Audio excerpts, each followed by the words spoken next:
Thrombectomy എന്നാൽ ആർക്കും അത്ര പരിചിതമായ ഒരു വാക്കല്ല. എന്താണ് ത്രോംബക്ടമി?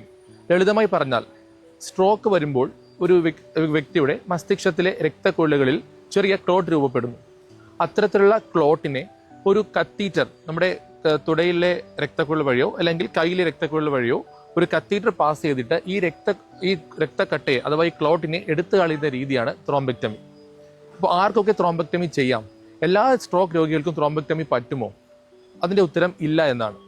2015 കൂടിയാണ് സ്ട്രോക്ക് എന്ന ഈ രോഗാവസ്ഥയ്ക്കുള്ള ഒരു ചികിത്സാ രീതിയായി ഇതിനെ ലോകം ഏറ്റെടുക്കുന്നത്. സ്ട്രോക്ക് വന്ന രോഗിക്ക് എപ്പോൾ ത്രോംബക്ടമി ചെയ്യാം? സ്ട്രോക്ക് വന്നൊരു വ്യക്തിക്ക് നമ്മൾക്കറിയാം ഗോൾഡൻ അവേഴ്സ്, നമ്മുടെ സുവർണ നിമിഷങ്ങൾ 4.5 മണിക്കൂറിനുള്ളിൽ ആണെങ്കിൽ നമ്മൾ പെട്ടെന്ന് തന്നെ ഒരു ഹോസ്പിറ്റലിൽ എത്തിക്കുകയാണെങ്കിൽ ഈ ക്ലോട്ടിനെ അലിച്ചു കളയാനുള്ള ത്രോംബോലൈസിസ് എന്ന് പറയും, അലിച്ചു കളയാനുള്ള ഇഞ്ചക്ഷൻ അവൈലബിൾ ആണ്.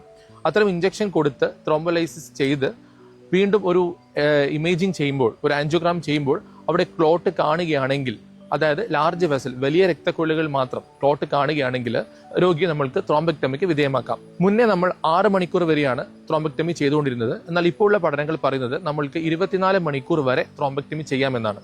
അതായത് രോഗിയുടെ ഇമേജിങ്, പലതരത്തിലുള്ള പെർഫ്യൂഷൻ സ്റ്റഡീസ് ചെയ്ത് അതിൽ നമ്മൾക്ക് രോഗിയുടെ മസ്തിഷ്ക കോശങ്ങൾ രക്ഷിക്കാനാകുമെന്ന് ഉറപ്പുണ്ടെങ്കിൽ, തീർത്തും ഡാമേജ് ആയിട്ടില്ല എന്ന് ഉറപ്പുണ്ടെങ്കിൽ 24 മണിക്കൂർ വരെ നമ്മൾക്ക് ത്രോംബക്ടമി ചെയ്യാം. അപ്പോൾ എനിക്ക് പറയാനുള്ളത്, ഒരു സ്ട്രോക്ക് ലക്ഷണവുമായി ഒരു രോഗി വരികയാണെങ്കിൽ എത്രയും പെട്ടെന്ന് അയാളെ ഒരു സ്ട്രോക്ക് സെന്ററിലേക്ക് എത്തിക്കണമെന്നും അവിടെ നിന്നും ഒരു ത്രോംബോലൈസിന് ശേഷം ആൾക്ക് ത്രോംബക്ടമി ആവശ്യമാണെങ്കിൽ കോംപ്രിഹെൻസീവ് സ്ട്രോക്ക് ത്രോംബക്ടമി എന്ന സൗകര്യമുള്ള ഒരു ആശുപത്രിയിലേക്ക് എത്തിക്കുകയും രോഗിയെ ത്രോംബക്ടമിക്ക് വിധേയനാക്കുകയും ചെയ്യുന്നതാണ്. പല രോഗികളിലും ഞങ്ങൾ കണ്ടിട്ടുണ്ട്, ത്രോംബക്ടമി ചെയ്ത ഉടനെ തന്നെ രോഗിക്ക് വളരെയധികം ഇമ്പ്രൂവ്മെന്റ്, അതായത് കൈകാൽ ചലനശേഷി തിരിച്ചു കിട്ടുക, സംസാരശേഷി തിരിച്ചു കിട്ടുക, ഇത്തരം കാര്യങ്ങൾ എത്രയും പെട്ടെന്ന് തന്നെ ഒരു റിക്കവറി ഫേസിലേക്ക് രോഗി പോകുന്നത് ഞങ്ങൾ കണ്ടിട്ടുണ്ട്.